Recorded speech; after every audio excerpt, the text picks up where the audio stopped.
কমিউনিস্টরা ভারতীয় রীতিনীতি কিছুই জানে না, কারণ তারা চীন ও রাশিয়া থেকে ত্রিপুরায় এসেছে।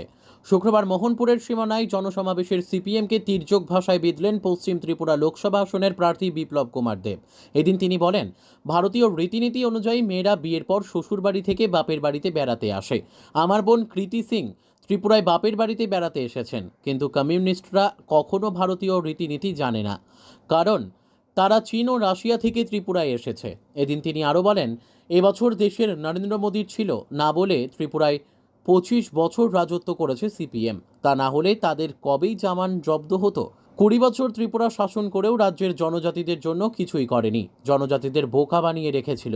কিন্তু প্রাক্তন মুখ্যমন্ত্রী বিপ্লব কুমার দেব এবং বর্তমান মুখ্যমন্ত্রী অধ্যাপক ডক্টর মানিক সাহা জনজাতিদের উন্নয়নের জন্য কাজ করে যাচ্ছে। তিনি বলেন, ত্রিপুরার 4 বারের মুখ্যমন্ত্রী তথা পলিট ব্যুরো সদস্য মানিক সরকার কমিউনিস্ট করে এসেছেন।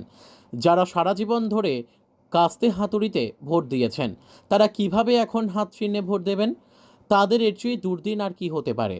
আমার বিশ্বাস মানিক সরকার হাত চিহ্নে ভোট দিতে যাবেন না। যদি হাত চিহ্নে ভোট দিতে যান, তাহলে ত্রিপুরাবাসীর কাছে প্রায়শ্চিত্ত করতে হবে তাকে। তার কথায়, কংগ্রেসরা রাজনীতির স্বার্থ সিদ্ধির জন্য এনএলএফটি বানিয়েছে, আর কমিউনিস্টরা রাজনৈতিক স্বার্থ সিদ্ধির জন্য এটিটি অফ বানিয়েছে। তার দাবি, ত্রিপুরাতে কংগ্রেস ও সিপিএমের কারণে বহু মানুষ খুন হয়েছে। জোট আমলে বহু সিপিএমের কর্মী খুন হয়েছে, তেমনি সিপিএমের আমলে বহু কংগ্রেস কর্মী খুন হয়েছে। আজ ত্রিপুরায় সেই কংগ্রেস ও সিপিএমের মিতালি হয়েছে। আজকে বলছে জিতেন চৌধুরী যে ওনার বোন ওখানে দাঁড়িয়েছে, তো বাইরে থেকে এসছে, আর তোমার পার্টির তো বাইরে।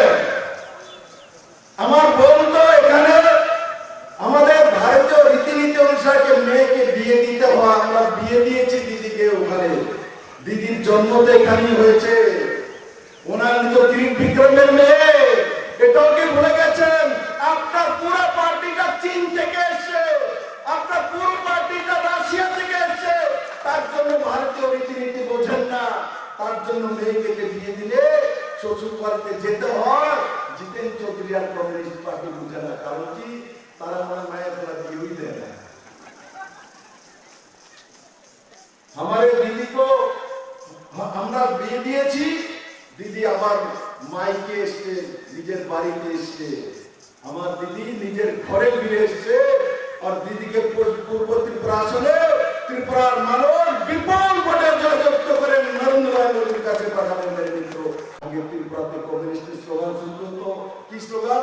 খাদ্য নাই, অন্ন নাই, বস্ত্র নাই, দেয় না, খায় না, পায় না, ময়রা গেছি, ময়রা যাবো, কিচ্ছু দেয় না, কেউ দেয় না, এই নেগেটিভ কথা বলতো। আজ ত্রিপুরাবাসী বলে আমার ঘরের মধ্যে 20 কিলো চাউল আছে, কে দিয়েছে? নরেন্দ্র মোদী। কেউ যদি চাউল চায়, নাও 1 কিলো নিয়ে যাও, সেই জায়গাতে ত্রিপুরাবাসী চলে গেছে। আগে চাউলের জন্য রেশন কার্ড বন্ধক দিতে হতো, এই ত্রিপুরা রাজ্যের মধ্যে দিতে হতো না। এই ত্রিপুরা রাজ্যে কমিউনিস্টের সময় এই চাউলের জন্য, চিকিৎসার জন্য রেশন কার্ড, বিপিএল কার্ড বন্ধক দিয়ে মানুষকে টাকা নিতে হতো। কিন্তু আজ ত্রিপুরার কোনো মানুষকে বিপিএল কার্ড বন্ধক দিতে হবে না, কারণ কি মোদির গ্যারান্টি আছে। তাই bureau report, news daily Bharat.